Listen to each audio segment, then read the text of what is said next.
Hey, what's up, my dudes? Welcome back to my channel. It is 3 a.m. I currently can't sleep, so I'm gonna go on a rant, okay?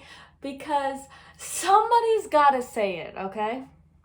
So, as a lot of you guys know, I went to an eating disorder treatment facility back in 2015 to 2016. I was there through New Year's. So yeah, it was 2015 to 2016. Anyways, I went to Selah house in Indiana, okay? Keep in mind, this was a long time ago. As far as I know, they have like a whole different group of workers there. I went there when it was relatively a new facility, and a lot of the workers were still in college and stuff like that. Anyway, but I was watching videos on the troubled teen industry, and I was like, wait, it's illegal to do that to people? Anyways, so I'm just gonna go over some things that I thought were kind of shady, just because I need to rant. And I will say, yeah, I was a lot to deal with. I was a difficult patient, but that's just who I am.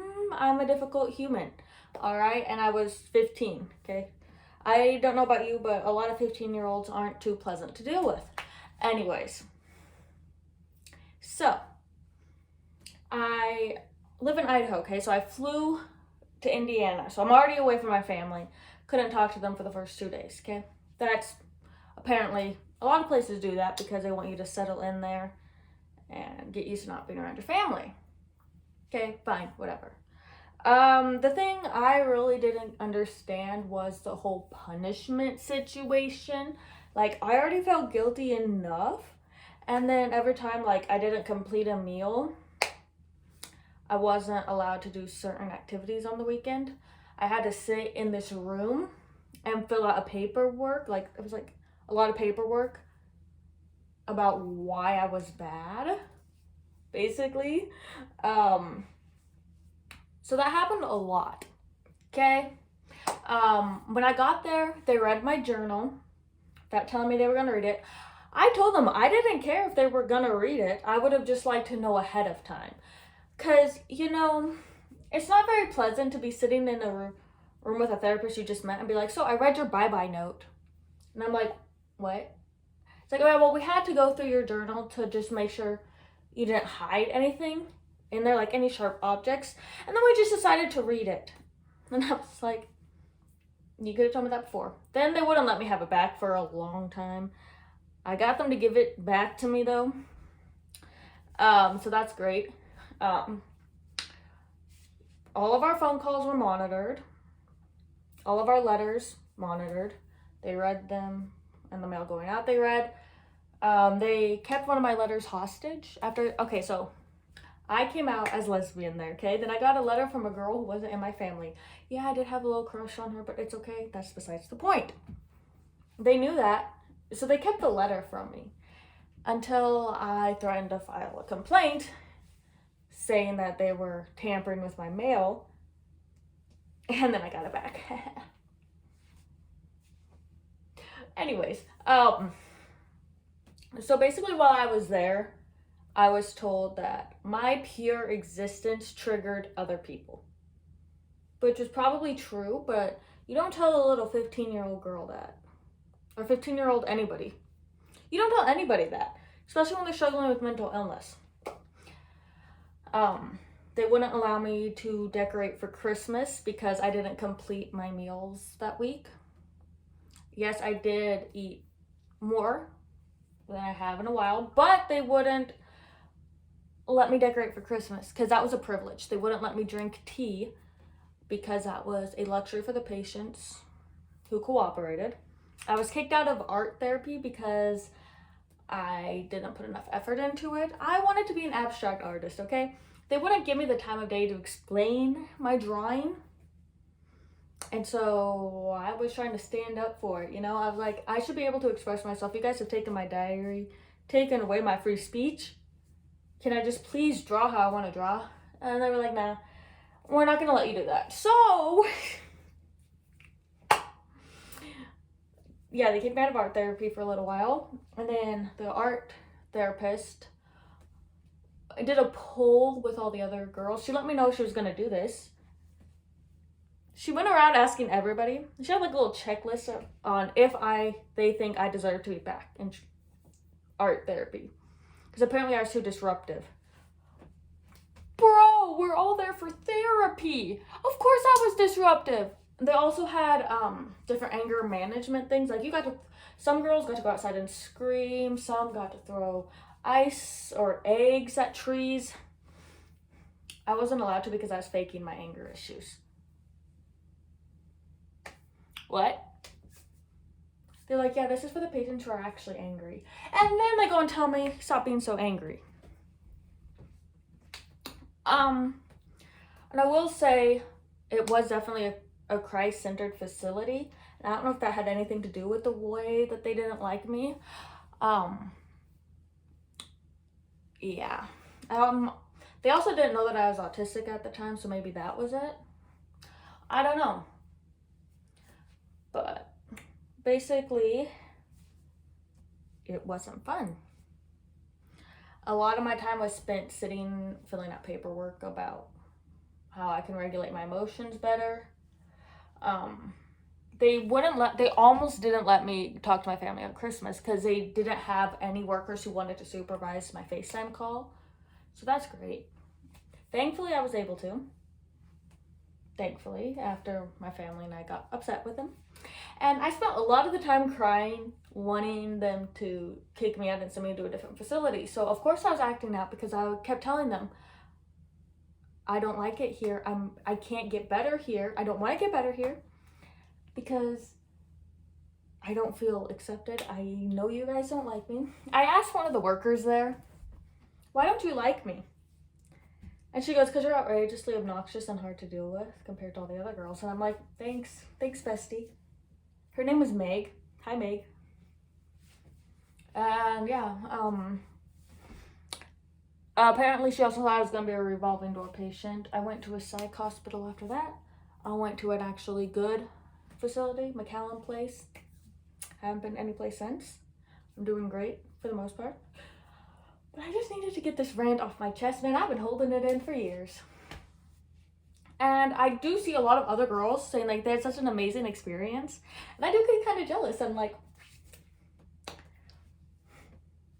I wish that was me. They also were a very fatophobic facility. Being like, well, we won't let you get fat, so eat. And I'm like, okay, thank you. I remember we were watching SpongeBob, and Sandy, the little character in there, was like, does this outfit make me look fat? Oh, they wouldn't let us finish that episode. If there was like a song, we couldn't listen to Tove Lo's High because it said, binge on all my Twinkies, throw up in the tub, and I go to sleep, and that is eating disorder behavior. We couldn't watch Princess Diaries, the first movie, because somebody made a joke about being bulimic or something in there. I don't know. We couldn't listen to like commercials in case there was like a diet commercial. We couldn't read certain materials in case it had something to do with weight, like certain magazines and stuff. I don't know. So basically that did not prepare me, at least, for the outside world. Like, you can't shelter, because then they didn't give us really like any therapeutic ways to deal with it in the real world. But then again, maybe I was actually the only person with this experience, and I sound crazy, but I kid you not, this was the experience. And outside of not very good therapists anyways, like in Idaho, so maybe she told them that I was like a liar, manipulator, the worst person alive, basically. Which, I mean, yes, eating disorder does lie and manipulate. But that's why I was there for therapy, and then they like kicked me out of certain therapy groups. They had like this whole like reward thing, and I always kept getting punished. Like, oh, sorry, you can't do this activity because you didn't eat enough. You can't do this because you didn't finish your meal plan for the week. And I was like, okay. It was just really weird.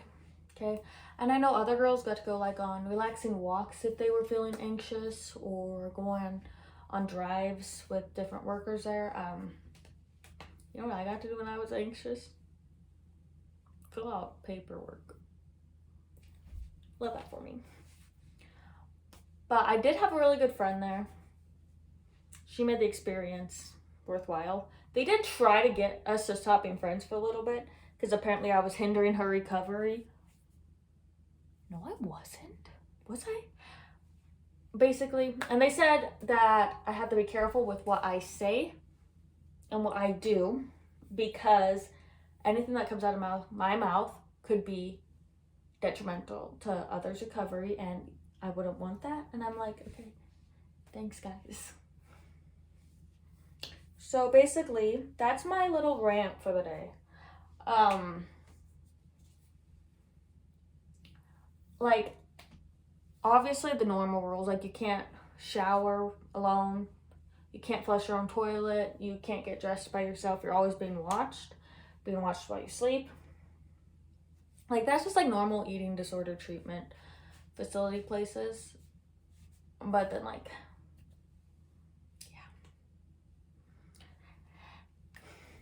Anyways, I'll stop. But, yeah, I don't know if anybody else has had this experience with Selah House in Anderson, Indiana. Sorry to call you out. I had to. It was eating me alive, guys. See, a little eating disorder joke there. Anyways, that was my little experience. Like I said, it was a while ago. I hope things have changed since then. I was there for, I think, like 11 or 12 weeks. I didn't do anything. I also dealt with like hallucinations at the time due to malnutrition. They thought I was making it up. I know for a fact I was not making it up. I did not have the energy for that. My brain did that because I was dying from starvation. So that's how my brain, I guess, coped. It was terrifying, I will say that. Apparently not everybody sees like giant snakes crawling across the wall. I don't know. But yeah, so I know those made me like act out a lot too, because I was so confused and I was scared. But